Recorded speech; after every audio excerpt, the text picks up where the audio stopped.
arrived, they were completely obsolete. Tanks.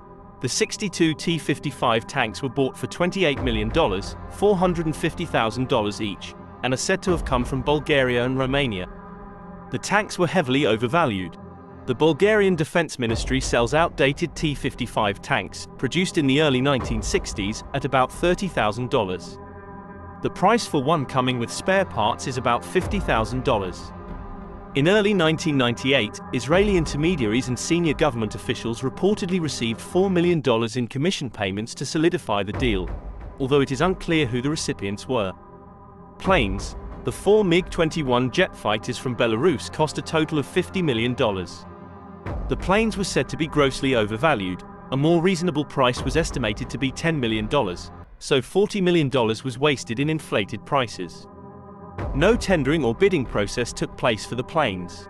Top leaders were using their virtually unfettered discretionary authority to manipulate tenders for private gains. President Museveni had directed the MOD to buy anti-aircraft guns for the purpose of shooting down Sudanese planes. This consortium was headed by Chef, working for Bezalel and Salah.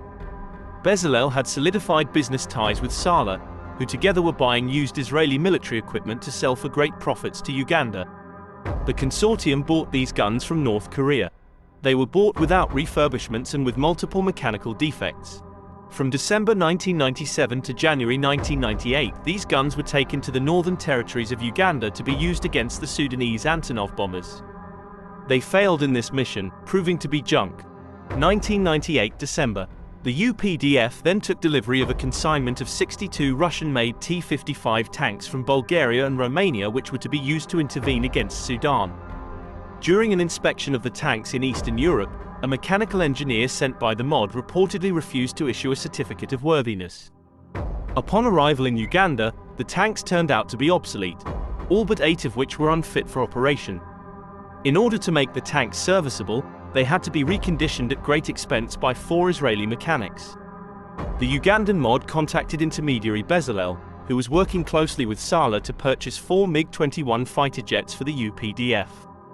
The fighter jets that were eventually supplied were outdated Soviet-made planes with limited bomb carriage capacity and malfunctioned radar guidance systems. Their fuel tanks were also too small for purposes of flying from Gulu Air Base to as far as Juba in southern Sudan and returning to base without refueling. Moreover, 2 of the jets delivered to Entebbe military base had only one wing. 1999 November, the government contracted Golan, another Israeli businessman, to take the warplanes to Israel's state-owned Israel Aircraft Industries, EI Enterprises, for upgrading and remodeling. The jet fighters that the Ugandan government eventually acquired were therefore considerably more expensive than if they had purchased new directly from the manufacturers. Investigation outcomes.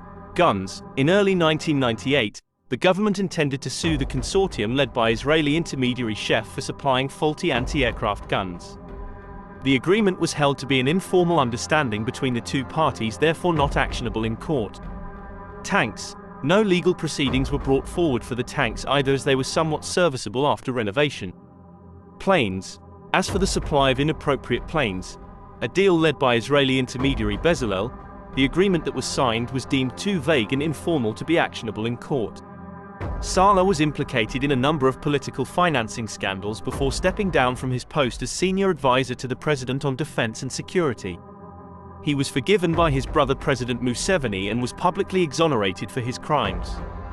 The president implied that because Salah was an experienced cadre whose services were still required, his brother's conflict of interest was to be overlooked. Museveni, however, declared Hezi Bezalel persona non grata and can never set his foot on Ugandan soil. This is the reason why he sold his Nile Bank Limited to Barclays Bank Limited. Rwanda. In 2015, Hezi Bezalel was the dominant Israeli figure in Rwanda, according to Israeli military affairs journalist, Lieberman. Bezalel began his career in Uganda, where he befriended Paul Kagame, the Rwandan Tutsi refugee who headed the Rwanda Patriotic Front, RPF, that overthrew the Hutu government, with arms supplied by Bezalel, during the course of the Rwanda killing fields of 1994. Starting in 1992, Israel provided training and arms to the Hutu-dominated army and continued to do so during the killing sprees during the 1994 war. 11. By 2015, Bezalel was Rwanda's honorary consul in Israel.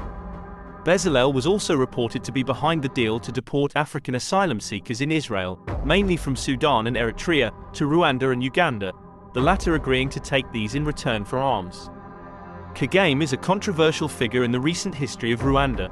Praised by the US, United Kingdom and Israel for ending the genocide of Tutsis in 1994, his RPF has also been identified as implicated in many, if not most, of the horrific killings, 12, that engulfed this troubled country at the time.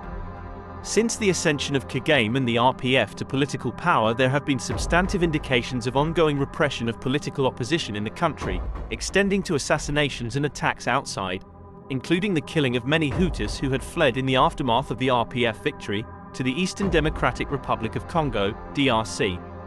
In 2015, HRW reported impressive progress in economic and social development indicators, but that the Rwandan government severely restricted freedom of expression and association, did not tolerate dissent, and limited political space, the media and independence of civil society. Real or suspected opponents inside and outside the country continued to be targeted.